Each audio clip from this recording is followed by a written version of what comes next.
नमस्कार, बिहार तक देख रहे हैं आप और आपके साथ मैं हूं हर्षिता सिंह। हाजिर हूं आपके सामने क्राइम की कहानी के साथ। ये कहानी जो हम आपको सुनाने जा रहे हैं, इस कहानी में एक तांत्रिक है।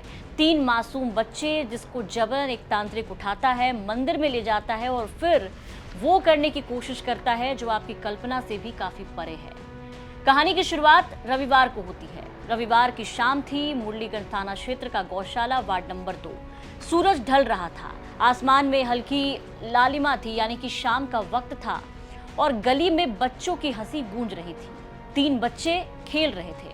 पहले बच्चे का नाम है रोहित, जिसकी उम्र 16 साल है। दूसरे बच्चे का नाम मिथुन, जो कि 13 साल का है, और छोटा रघु। तीनों गौशाला गेट के पास खेल रहे थे। सब कुछ सामान्य था, क्योंकि आम दिन की तरह इनका रूटीन था, खेलना कूदना, पढ़ाई के बाद बिल्कुल शांत सब कुछ। लेकिन उसी वक्त गली के मोड़ पर एक शख्स आकर के रुकता है, जो अजीब सा दिखता है, जिसे देखकर बच्चे डर जाते हैं।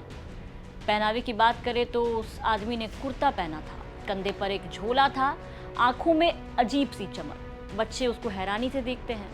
तभी वो बच्चों को आवाज लगाता है और कहता है कि चंडी स्थान में आज खास पूजा है, चलो प्रसाद मिलेगा। बच्चे होशियार थे, हुलिया देख करके थोड़ा डरते हैं और तुरंत मना कर देते हैं कि हम नहीं जाएंगे।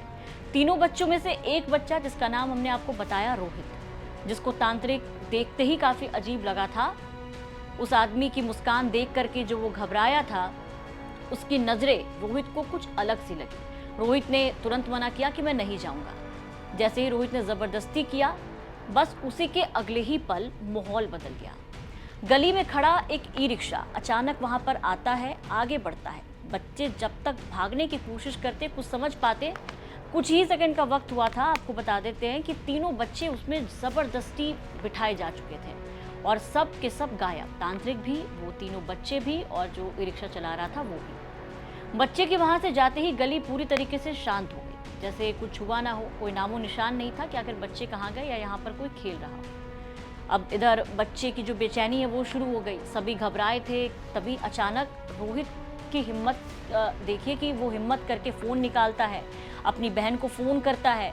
कांपती हुई आवाज़ निकलती है और जैसे ही बहन फ़ोन उठाती है और पूछती है कहाँ हो, तो रोहित बताता है कि दीदी, हम लोगों को कोई आदमी ज़बरदस्ती मंदिर लेकर के जा रहा है, ज़बरदस्ती गाड़ी में बिठाया हुआ है।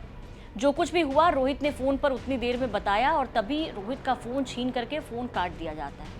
भाई की ये बात जैसे ही रोहित की बहन सुनती है, वो घबराती है, दौड़ती है और घर के लोगों के पास जाती है, सबको बताती है।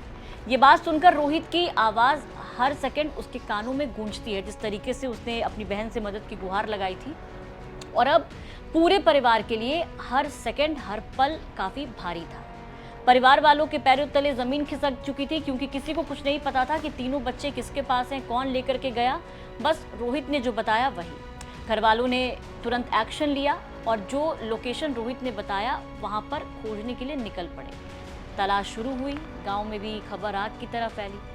टोटो चालक को बुलाया गया, वहाँ से सब लोग बैठे और फिर बच्चों की तलाश में निकल गए। परिजन अलग अलग रास्ते में गए, तीनों के, रोहित के और बाकी जो 2 बच्चे थे उसके भी। उधर ई रिक्शा सुनसान रास्ते से गुजर रहा था। चारों तरफ जो इलाका था वो खेत ही खेत और काफ़ी अंधेरा वाला वो इलाका था, काफ़ी अंधेरा था वहाँ पे। लक्ष्मीपुर चंडी स्थान मंदिर में जो रात है वो काफ़ी गहरी हो चुकी थी। मंदिर के आसपास कोई भी भीड़ नहीं, कोई पूजा पाठ करने को आता नहीं। बच्चों को उठाकर ले जाने वाले इस तांत्रिक के झोले में आपको बता दें कि कुछ सामान भी था। अब सामान क्या था वो भी आपको बताते हैं। कुछ कपड़े, अगरबत्ती, पूजा पाठ की चीज़ें, आपत्तिजनक चीज़ें और एक चमकती हुई चीज़ जिसको चाकू बताया जा रहा है कि तांत्रिक ने झोले में चाकू रखा था। तभी मौके पर जैसे ही तांत्रिक बच्चों को निकालता है बाहर और चाकू निकालता है, तब तक परिवार वाले उसी लोकेशन पर पहुंचते हैं। गांव वाले पहुंचते हैं। रोहित के लोकेशन से अंदाज़ा लगाया जाता है कि वो कहां पर है और किस मंदिर का नाम उसने बताया है। रास्ता कुमारखंड की तरफ से जाता है, जो गांव का इलाका था, और आसपास लोग भी काफ़ी थे जो इनके परिवार के साथ आ रहे थे। गांव वालों ने उस आदमी को वहीं पर घेर लिया। बच्चे जो हैं वो काफ़ी ज़्यादा सहमे हुए नजर आए और चुपचाप एक कोने में खड़े हो गए। उसके बाद जब गांव वालों ने उस शख्स को पकड़ा तो सबसे पहले झोला छीना गया। झोला खोला तो अंदर से निकला एक छुरा, कुछ अजीब सी चीज़ें जो तस्वीरें में आपको दिख भी रही होंगी, किस तरीके से यहाँ पर पूजा पाठ की गई है पूजा से जुड़ा जितना भी सामान है आपको यहाँ पर दिखाई दे रहा होगा। अब इस पूरे मामले को लेकर के बच्चे के परिजन ने क्या कुछ बताया, सबसे पहले आप वो सुनिए कि किस तरीके से ये घटना हुई। 151 फूल रहे, 151 मिठाई रहे, 151 अक्षत चौरी सब सिंदूर के टीका देल रहे, तलवार रहे, ओम सिंगार करल रहे, वही देखे हम सब सिंगार करल निकलवा कहाँ रूम के पॉलिथीन में के वो अंदर का कहाँ लग वेटिंग चढ़ाल रहे, सब पर है मला सब पर मला रहे, इसमें चमन लिखल रहे, अच्छा सब पर चमन लिखल रहे। हमारे दुनू जे छे एगो नहीं तो एगो भेगना है तो ओकरा कर मुर्जर में हना के कठारा कर देना है ये अब बगल में इसका अच्छा छिटे रहे वो दोनों बच्चा वो दोनों का अच्छा छिटे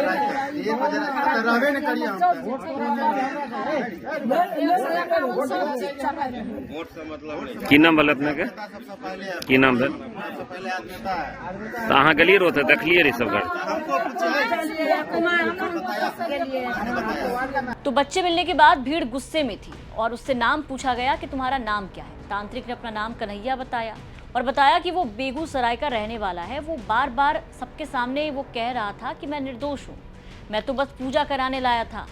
अब सवाल यहाँ पर यह है कि जब ये तांत्रिक बच्चों को सिर्फ पूजा के लिए यहाँ पर लेकर आया तो सबसे पहला सवाल तो ये कि अगर पूजा ही करनी थी तो फिर बच्चों के साथ जोर जबरदस्ती क्यों गई, बिना बच्चों के माँ बाप को बताए या फिर कुछ किए उसे जबरदस्ती उठाकर गाड़ी में क्यों भरा गया, सुनसान जगह पर क्यों लाया गया और बैग में ये छुरा किस काम का, जिसे वो बार बार कह रहा था कि सब्जी काटते हैं। सवाल है कि क्या वाकई सिर्फ पूजा थी या कुछ और होने वाला था। पूरे मामले को लेकर के आशंका ये जताई जा रही है कि ये तांत्रिक बच्चों की बलि देने की तैयारी कर रहा था। आमतौर पर तांत्रिक इस तरीके से बलि देते हैं और फिर इस तरीके से पूजा पाठ की जाती है। इसकी कई कहानियां हैं जो हमें सुनने को मिली है, लेकिन फिलहाल रोहित की सूझबूझ से आप कह लीजिए कि ये मामला यहाँ पर फेल हो गया। अब इस पूरे मामले में पुलिस की एंट्री होती है। सूचना जैसे ही पुलिस को मिलती है, पुलिस मौके पर पहुंचती है। आरोपी फिलहाल पुलिस के हिरासत में है, जो कन्हैया तांत्रिक जो बताया जा रहा है। तीनों बच्चों के बारे में आपको बता दें कि तीनों बच्चे जो हैं वो पूरी तरीके से सुरक्षित हैं। उनके परिवार के हवाले उन्हें कर दिया गया है। अब तक एक आरोपी का दावा है एक तरफ कि जो कन्हैया जो पुलिस के गिरफ्त में है कि वो माला बेचता है, पूजा पाठ करता है, सब्जी काटने के लिए चाकू लेकर के आया था। दूसरी तरफ 3 मासूम बच्चों का डर, वो डर जो उस पल उन्होंने महसूस किया, वो डर जो उन्होंने अपनी आंखों से देखा, वो डर जो ई रिक्शा में दिखा। सच क्या है ये पुलिस बताएगी, लेकिन उस रात अगर एक कॉल रोहित ने नहीं किया होता और अगर गांव वाले सतर्क नहीं होते तो शायद आज कहानी कुछ और होती। तांत्रिकों के बारे में आपको पता है कि आए दिन बिहार के कई जिलों से ऐसे झोला छाप कभी डॉक्टर हो या फिर कोई झोला छाप पंडित हो, तांत्रिक हो, ऐसी कहानियां सामने आती रहती हैं जहां झाड़ फूक तो कभी बलि का जो सिस्टम है वो चलता रहता है। और बच्चों को भी कहीं ना कहीं आशंका हो गई थी कि शायद ये तांत्रिक उनके साथ कुछ गलत करने वाला है। तभी जैसे ही तांत्रिक बच्चों तक पहुंचता है और कहता है कि चलो प्रसाद दिलाने ले चलते हैं, तो बच्चों ने साफ साफ इस बात से इनकार कर दिया। ज़रूरी है ऐसे आसपास जितने भी बच्चे इस वीडियो को देख रहे हैं खास करके, या फिर जो गार्जियन देख रहे हैं, ज़रूरत है कि आप अपने बच्चों को समझाएं कि अगर कोई इस तरीके का आदमी उनके पास आता है, भटकता है, तो उससे दूरी बनाए, तुरंत अपने परिवार वालों को सूचित करें, वरना कोई बड़ी अनहोनी हो सकती है। ये कहानी मधेपुरा के मुरलीगंज से सामने आई थी और हमारे सहयोगी मुरारी ने ये कहानी हम तक पहुंचाई थी। बिहार की तमाम खबरों के लिए बने रहे बिहार तक के साथ। क्राइम की कहानी देखने के लिए आप जुड़े हमारे साथ हर रात 10 बजे।